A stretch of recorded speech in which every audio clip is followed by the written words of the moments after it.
sunset. My name is Marcus Webb, and I've been a park ranger at Crater Lake National Park for 6 years, 2 months, and 11 days. What I'm about to tell you isn't in any official report, isn't in any training manual, and will never appear in any Park Service document. But it's the truth, and someone needs to know it before I can't tell anyone anymore. Crater Lake sits in the remains of Mount Mazama, a volcano that collapsed on itself nearly 8,000 years ago. The resulting caldera filled with rain and snowmelt over centuries, creating the deepest lake in America at 1,943 feet. No rivers feed it. No streams drain it. The water that fills it now fell as precipitation when your great-great-great-grandparents were young.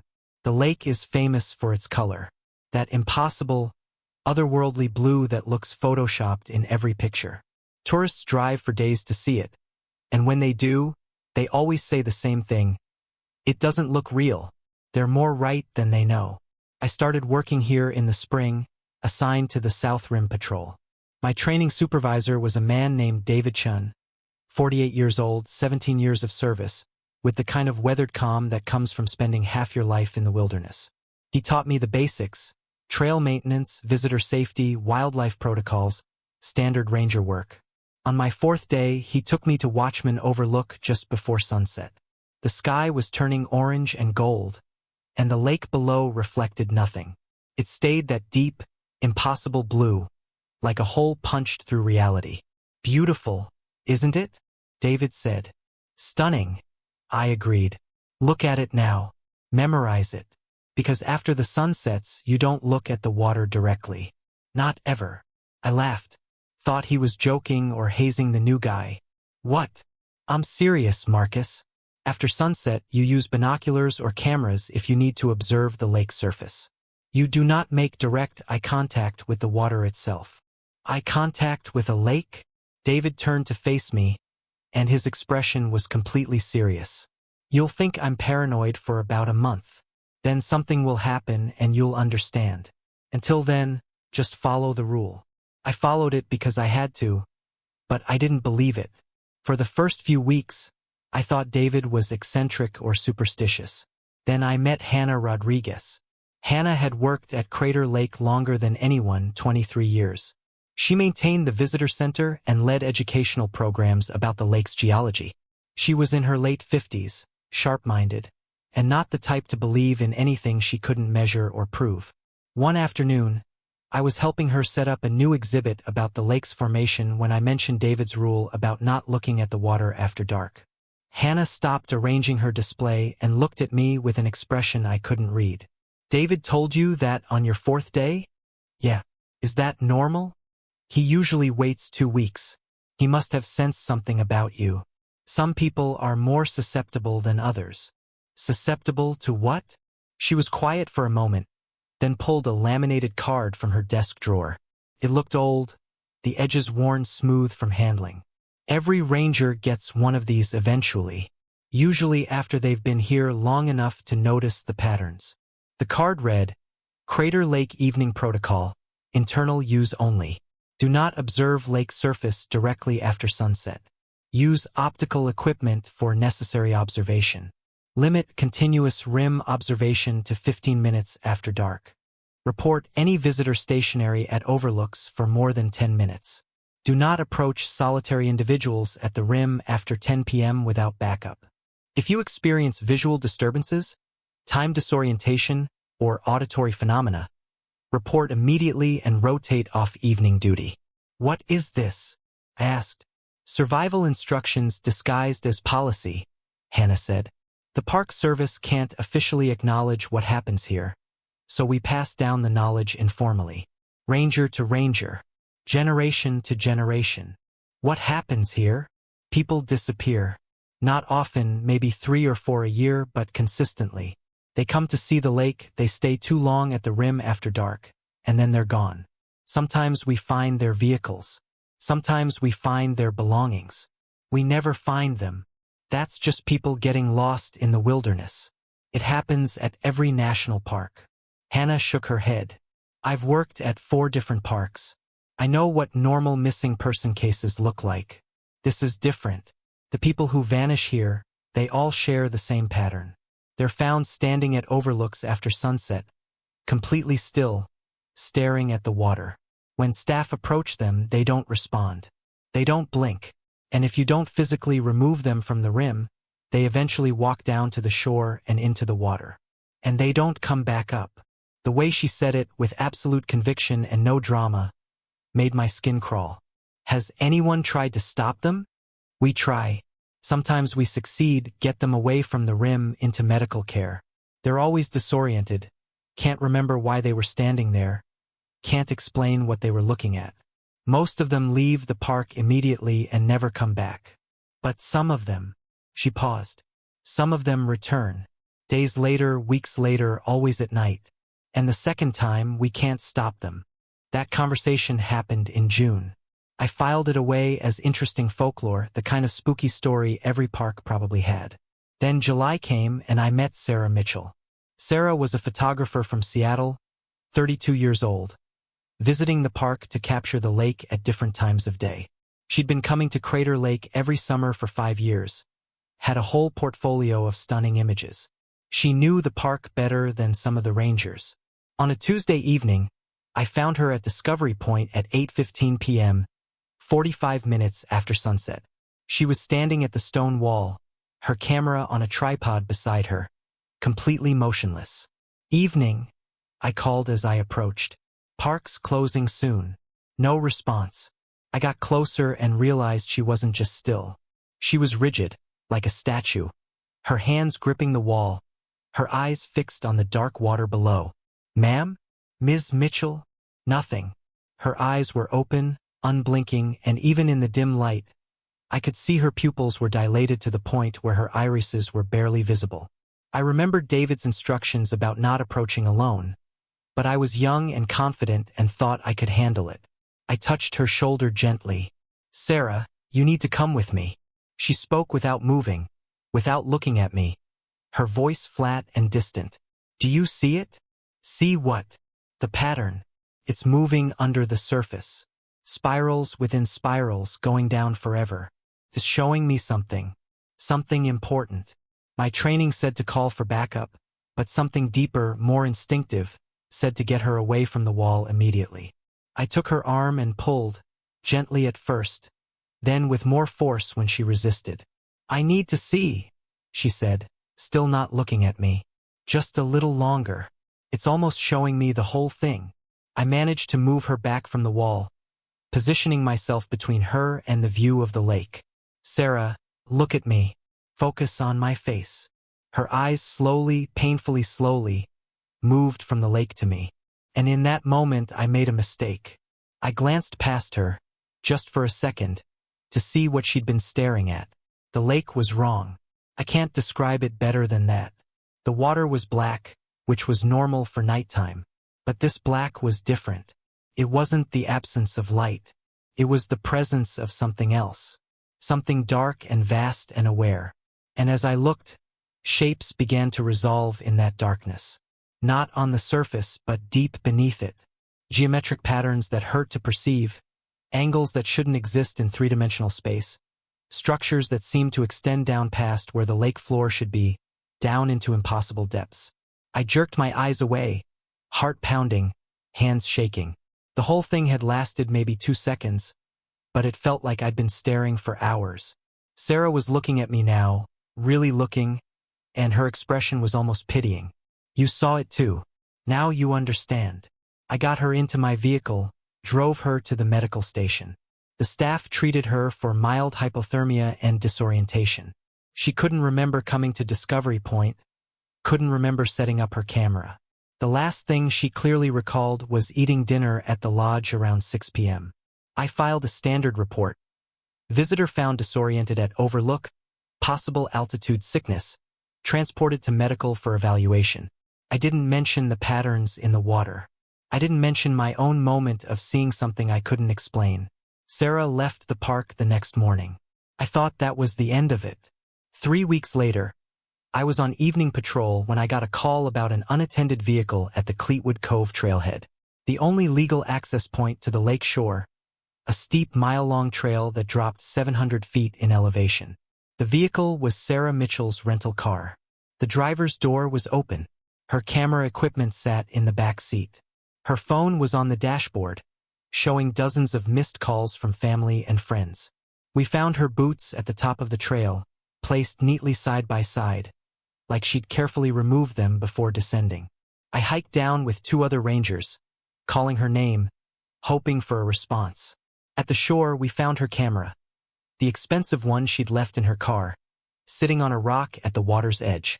It was on, the battery nearly dead, the memory card full. The last photo was time-stamped at 11:47 p.m. the previous night. I looked at the image on the camera's display. It showed the lake at night, the water black and still. But in the center of the frame, barely visible, was something pale and human-shaped, standing in the water up to its chest. The figure's arms were raised, reaching upward, and its face was tilted back, looking at something above the surface. Looking at something in the sky, or looking at whoever was taking the photograph. We searched for 2 days. Dogs, boats, divers when the water wasn't too deep. Sarah Mitchell was never found. The official report listed her as missing, presumed drowned. Her camera was returned to her family with the memory card wiped clean. The last photo deleted from all records. I asked David about it the next week.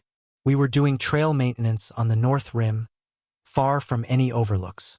"She came back," he said simply. "They usually do. Once they've seen it, really seen it, something inside them changes. They can't stop thinking about the patterns, about what's underneath. And eventually, they come back to look again.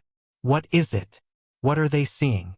David was quiet for a long time, clearing debris from the trail with methodical precision. Finally, he said, "The indigenous people who lived here, the Klamath and Modoc tribes, they had stories about this place. They said it was sacred, but not in a good way. They said the mountain spirit and the underworld spirit fought a great battle, and when the mountain collapsed, it didn't just create a hole in the earth. It created a window, a place where you could see through to something else." You believe that? I believe 17 people have disappeared from this park in the time I've worked here. I believe all of them were last seen staring at the water after dark.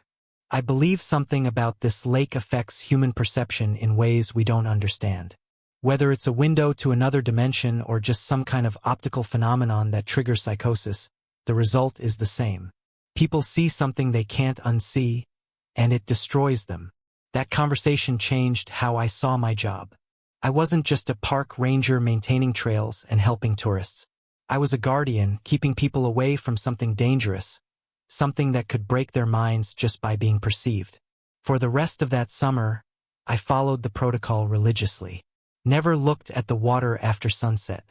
Checked the overlooks constantly, moved people along before they could stare too long. Reported anyone who seemed too fixated on the lake. In August, we had 4 incidents in a single week. For different people, found at different overlooks, all standing motionless, all staring at the water with dilated pupils and distant expressions. We managed to intervene with all of them, got them away from the rim before they could descend to the shore. But 2 of them came back. One returned the same week. His car was found at the north entrance, abandoned. The other came back 3 months later. Her body was eventually recovered by divers, found at a depth of 300 feet, far deeper than any recreational swimmer should have been able to dive. The medical examiner said she drowned, but her lungs were completely dry. September brought my own crisis. I was doing a final sweep of Rim Village before closing the road for the night. It was 8:30 p.m., full dark, a moonless night.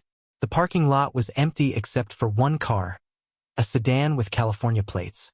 I found the driver at the stone wall, a man in his 40s, dressed in hiking clothes, standing perfectly still. I approached carefully, flashlight pointed at the ground. "Sir, the rim road is closed. You need to return to your vehicle." He didn't respond.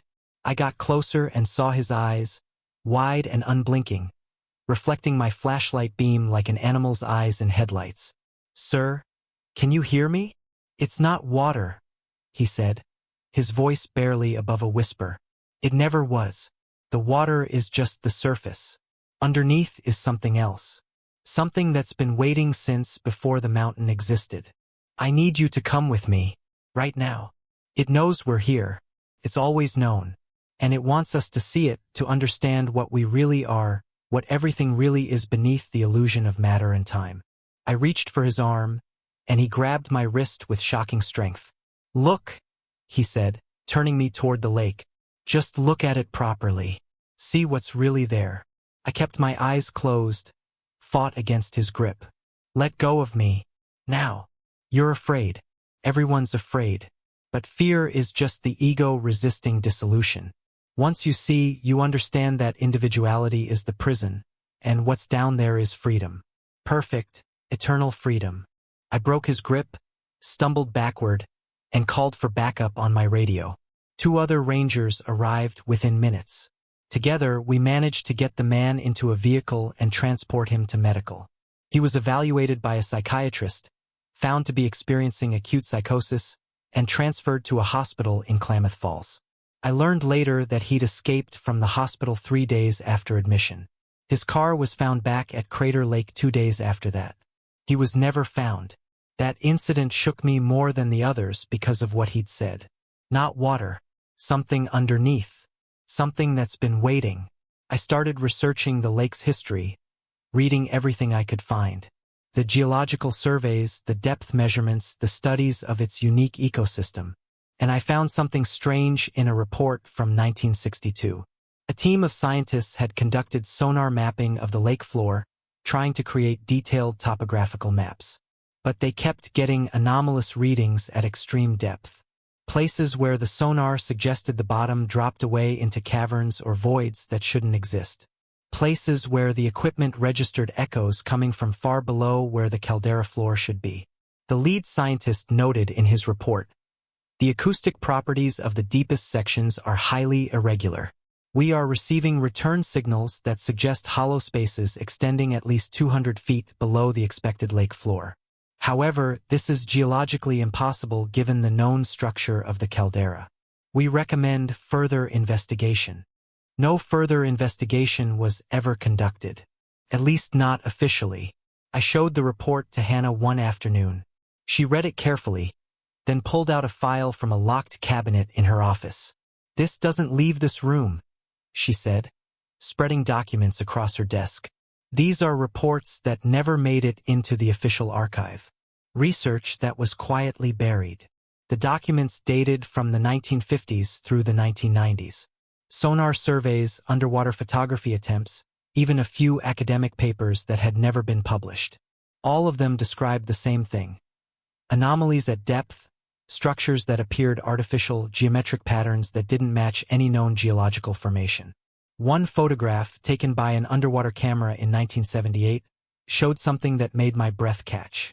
The image was dark and grainy, taken at extreme depth with inadequate lighting. But visible in the frame was what looked like a pillar or column, perfectly vertical, covered in regular markings that might have been carvings or erosion patterns. "What is this?" I asked. "No one knows. The diving team that took this photo refused to go down again.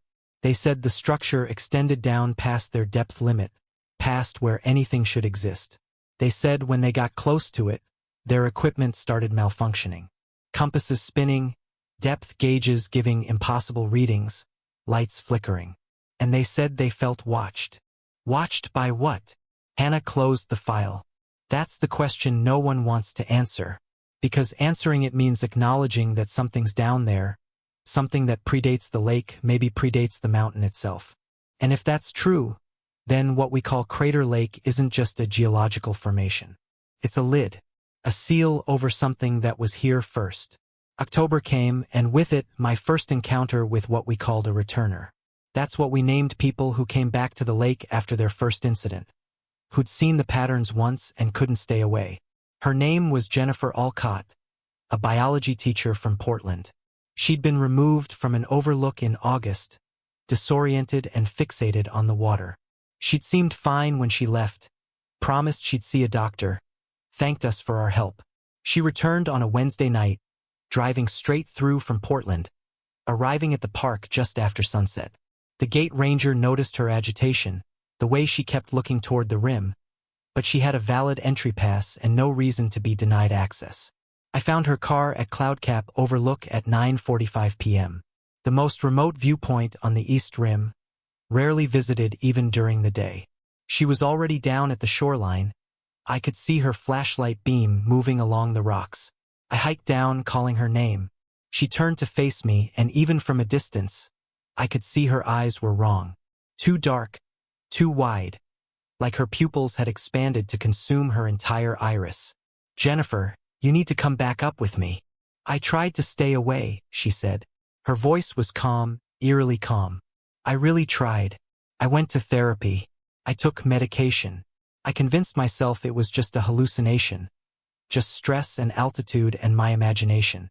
But then I started seeing it in other places, in puddles, in mirrors, in any still water. The same patterns, the same structures. It's everywhere, once you know how to look. That's a symptom of your condition. The doctors can help you." She laughed, a sound without humor. "The doctors think I'm schizophrenic. They think the patterns are hallucinations. But hallucinations don't show you things that are real. Hallucinations don't teach you geometry that mathematicians haven't discovered yet. Please come away from the water." "I'm not going in. Not yet. I just need to understand first. I need to see the whole pattern, see how it all connects. Then maybe I'll understand what it wants, why it showed itself to me. It doesn't want anything.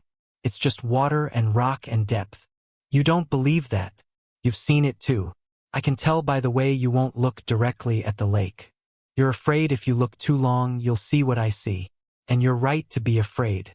Because once you really see it, once you understand what's underneath everything, you can't go back to the comfortable lies we tell ourselves about reality." I moved closer, trying to position myself between her and the water. "Jennifer, I'm going to ask you one more time to come with me. If you refuse, I'll have to physically remove you. You can remove me tonight, but I'll come back.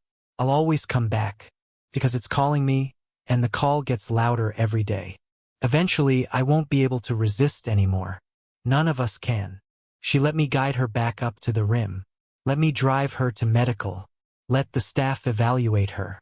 But when they tried to transport her to a hospital, she was gone. Slipped away during a shift change, disappeared into the night. Her car was still in the parking lot. Her belongings were still at the lodge where she checked in. But Jennifer Alcott was never seen again. 3 days later, a hiker reported seeing a figure standing in the water near Wizard Island, the small volcanic cone that rises from the lake's surface. Standing, not swimming, in water that should have been over their head.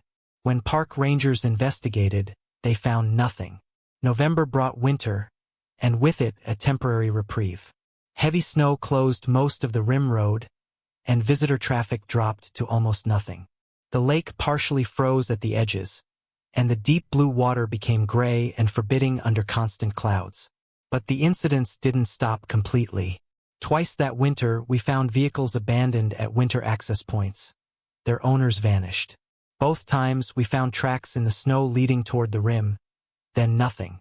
No tracks leading back, no signs of struggle, just footprints that ended at the edge, as if the person had simply stepped off into empty air. David retired in December. After 17 years, he said he'd had enough. Enough of watching people disappear, enough of keeping secrets, enough of standing guard over something he didn't understand and couldn't fight. "I'm getting out while I still can," he told me during his farewell gathering. "Before I become like Hannah, dedicating my entire life to guarding something that can't be guarded. Or before I become like them, the ones who looked too long and couldn't look away. Someone has to do this job. I know, and I'm grateful there are people like you willing to do it. But Marcus, don't let it consume you. Don't let this place become your whole identity, because that's when it wins. When you're so focused on watching the lake that you forget to watch yourself." He left, moved to Arizona, somewhere flat and dry and far from deep water. I heard later that he covered all the mirrors in his house, that he couldn't look at his own reflection without seeing patterns underneath his face, geometries beneath his skin. I was promoted to senior ranger in January. More responsibility, more authority, and the unofficial job of training new rangers in the protocols that couldn't be written down. The rules that kept people alive. Hannah helped me prepare. She gave me all her files, all her research, decades of documentation about the lake and what it did to people. She told me about the patterns she'd noticed, the cycles. It's not random, she explained one evening in her office. The incidents cluster around new moons, around periods of increased seismic activity, around certain times of year. Like whatever's down there becomes more active, more present, when conditions are right. More present? You make it sound alive. I don't know if alive is the right word, but aware, yes. Conscious in some way we don't have language for. The indigenous stories talk about it as a spirit, an entity. Modern science doesn't have a framework for that, so we ignore it. But the evidence is there if you're willing to look. What evidence? She showed me more reports, more photographs.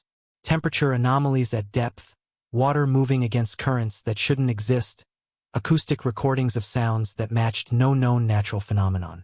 Low-frequency pulses, regular and rhythmic, coming from the deepest parts of the lake. It's like a heartbeat, Hannah said. Slow, deep, but steady. And it gets faster during the new moon. During those periods, the incidents increase. More people stare. More people see. More people disappear. Spring came, and with it, a new season of tourists. I trained 2 new rangers, taught them the official protocols and the unofficial rules. I watched them go through the same progression I had. Skepticism, then confusion, then growing horror as they realized the rules weren't superstition, they were survival. In April, we had our first incident of the season. A young couple from California, both in their 20s, found standing at Rim Village at 11 p.m. They'd been there for over an hour, a volunteer reported, just standing side by side, holding hands, staring at the water. By the time I arrived, they were already climbing over the safety wall. I managed to grab the woman, pulled her back, but the man was over and descending before I could reach him. He moved quickly down the steep slope, running almost, with the sure-footed confidence of someone who'd walked this terrain 1,000 times, even though he'd never been here before. "David!" the woman screamed, fighting against my grip. "David, come back!" But David didn't come back. He reached the shore, walked into the water without hesitation, and disappeared beneath the surface. The ripples spread outward, then stilled, and the lake was smooth again, as if nothing had happened. We recovered his body 3 weeks later. A dive team found him at 420 feet, far beyond recreational diving limits, in a part of the lake that should have been impossible for him to reach without equipment. He was standing upright on the lake floor, arms at his sides, eyes open, a peaceful expression on his face. The medical examiner said he drowned, but like the others, his lungs were dry, like he'd stopped breathing by choice, not because he'd run out of air. The woman, whose name was Michelle, spent 3 days in psychiatric care. She didn't remember climbing over the wall, didn't remember screaming David's name. She remembered standing at the overlook, looking at the water, and then nothing until she woke up in the hospital. But before she left, she told me something that I've never been able to forget. "I saw him down there," she said. "Not in the water, under it. There was a place below the lake floor, a space that shouldn't exist. And David was there standing with others, dozens of others. They were arranged in patterns like they were part of something larger, something I couldn't see all of. And they were happy. They were finally understanding something the rest of us can't." May brought the breakthrough I'd been dreading. I was reviewing Hannah's research files late one evening when I found a document I'd missed before, a report from 2003, written by a geologist who'd convinced the Park Service to let him conduct a limited seismic survey. His findings were disturbing. The cavern system beneath the lake didn't follow any natural formation pattern. The voids extended in 2 regular arrangements like tunnels or chambers, and the acoustic properties suggested spaces much larger than the sonar could fully map. But the most disturbing part was his conclusion. The structure beneath Crater Lake shows evidence of deliberate construction. The probability of these formations occurring naturally is statistically negligible. However, given the age of the caldera and the depth of the structures, human construction is impossible. We are left with 3 possibilities. These are natural formations that coincidentally resemble artificial structures, Our understanding of the caldera's formation timeline is incorrect, or something non-human built these chambers before the mountain collapsed. The report ended with a handwritten note. Permission to continue research denied by Park Service. All equipment confiscated. Team disbanded. This line of inquiry is officially closed. I showed the report to Hannah the next morning. She read it without surprise. I know, she said. I was here when that team came through. I watched them grow more disturbed with every day of research.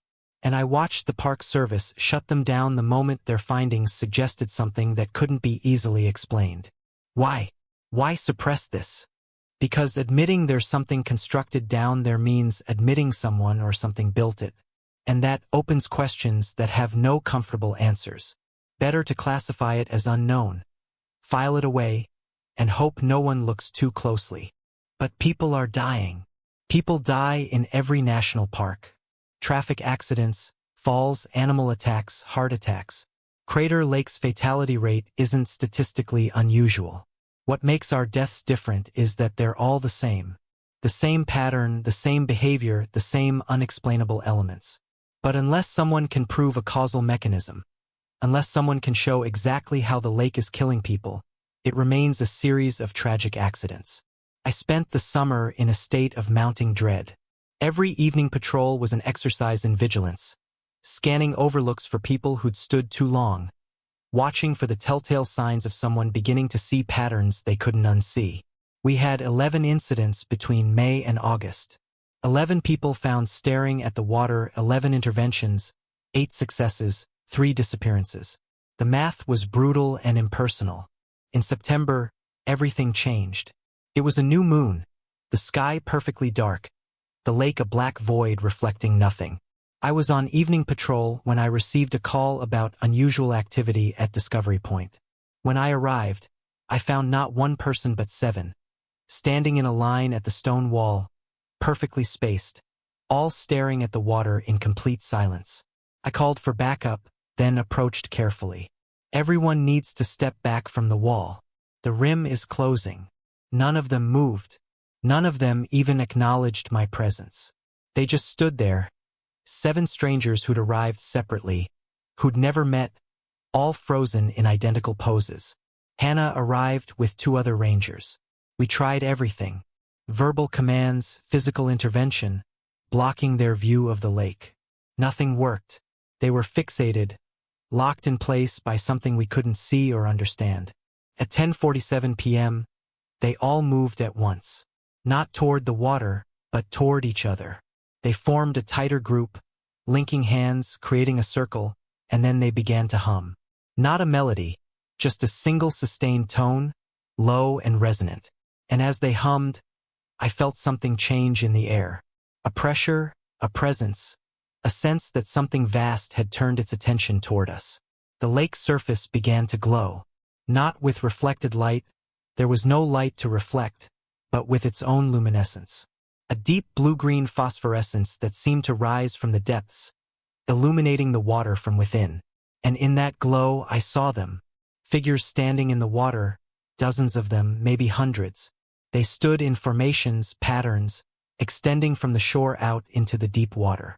Standing where the lake was far over their heads. Standing where no one should be able to stand. The 7 people at the rim broke their circle and started walking toward the trail that led down to the shore. We tried to stop them, physically grabbed them, blocked their path. But they moved with unified purpose and surprising strength, pushing past us with gentle, inexorable force. We followed them down, calling for more rangers, for medical, for anyone who could help.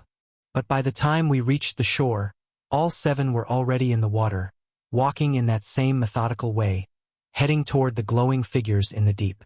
The glow faded as quickly as it had appeared.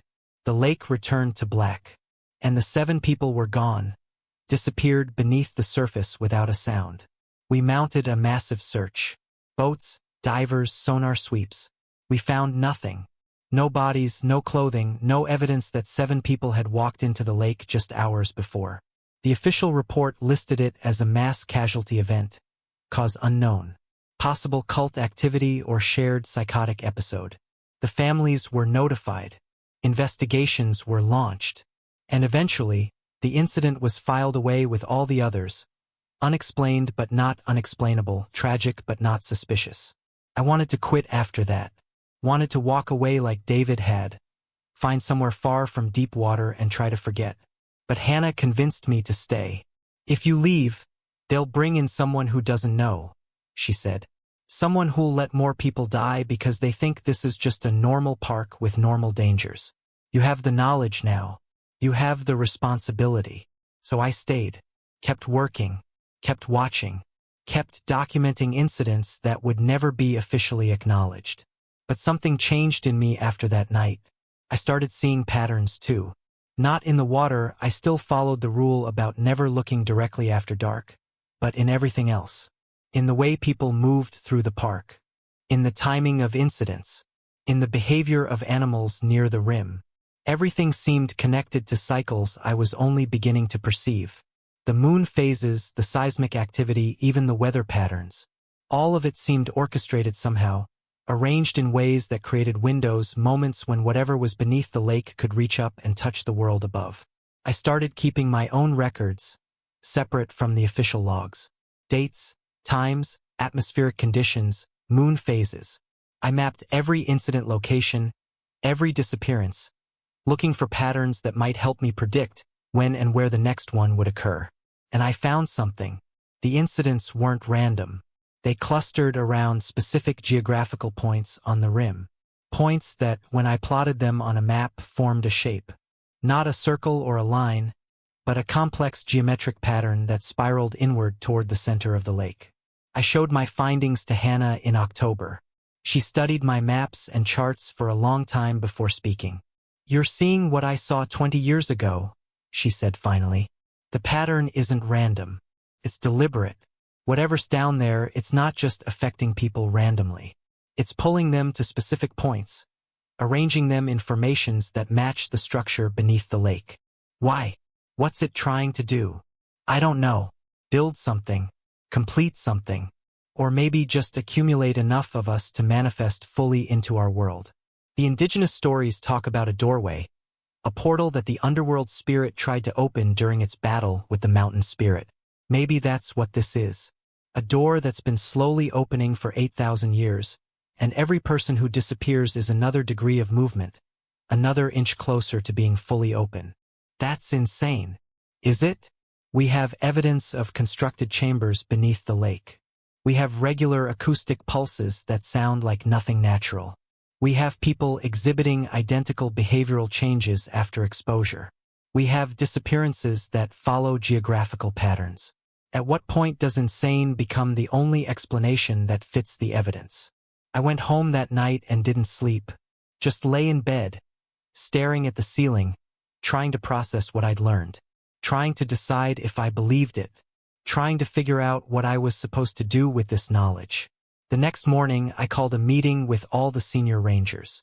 David came out of retirement to attend. 8 of us total, gathered in Hannah's office, the door locked, no official record of the meeting taking place. I presented everything. The research, the patterns, the theory that something beneath the lake was deliberately taking people. I expected skepticism, maybe ridicule. Instead, I got confirmation.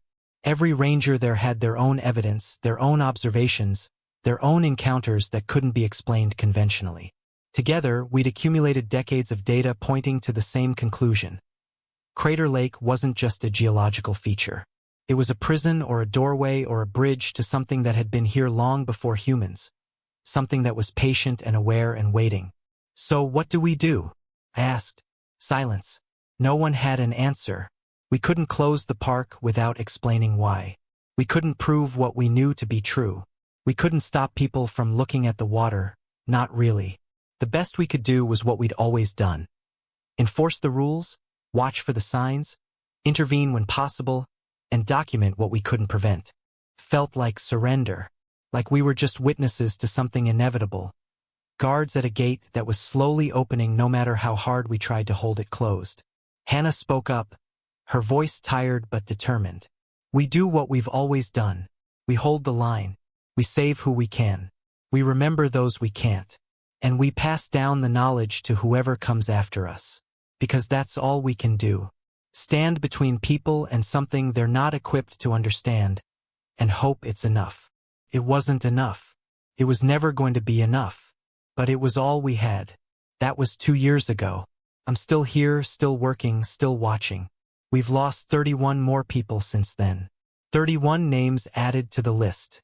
31 families I've had to talk to, explaining that their loved one disappeared into one of the deepest lakes in the world and we couldn't find them. I don't sleep well anymore. Don't look at mirrors if I can help it. Don't look at any still water, anywhere, because I'm terrified I'll see the patterns, the structures, the truth beneath the surface. I'm writing this because I think I'm close to becoming one of them. I feel the pull now, that subtle attraction to the rim at night, that desire to look just once, really look and see what everyone else has seen. David warned me. Hannah warned me. But I didn't listen, didn't rotate off evening duty, didn't take breaks when I should have. And now I can feel it working in me, changing my perception, making me see connections that might be real or might be the first stage of whatever breaks people's minds before they walk into the water. I've submitted my resignation. 2 weeks from now I'm done. I'm leaving Oregon, moving somewhere without deep water, somewhere I can try to forget. But I don't think I'll succeed. Because once you know, really know, that there's something vast and patient beneath the surface of reality, something that's been waiting since before mountains existed, you can't unknown it. You can't unsee it. You just have to hope you're strong enough to look away. If you're reading this, you're probably my replacement. You're probably sitting in this office, going through these files, trying to understand what you've gotten yourself into. My advice, follow the rules. Don't look at the water after sunset. Watch for people who stare too long. Intervene early and often. Document everything. And don't stay too long in this job. Don't let it consume you the way it consumed Hannah, the way it consumed me. Because Crater Lake isn't just a park. It's a threshold. And every day we work here, we walk that edge between what we understand and what's waiting to be understood. Some of us fall. Some of us jump. And some of us just slowly realize that the edge isn't a line, it's a slope, and we've been sliding down it all along. The lake is patient. It has all the time in the world. And it's still waiting, still watching, still calling to people who get too close, who look too long, who want too badly to understand what cannot and should not be understood. Don't look at the water after sunset. That's the only rule that really matters. Everything else is just details while you wait to break it.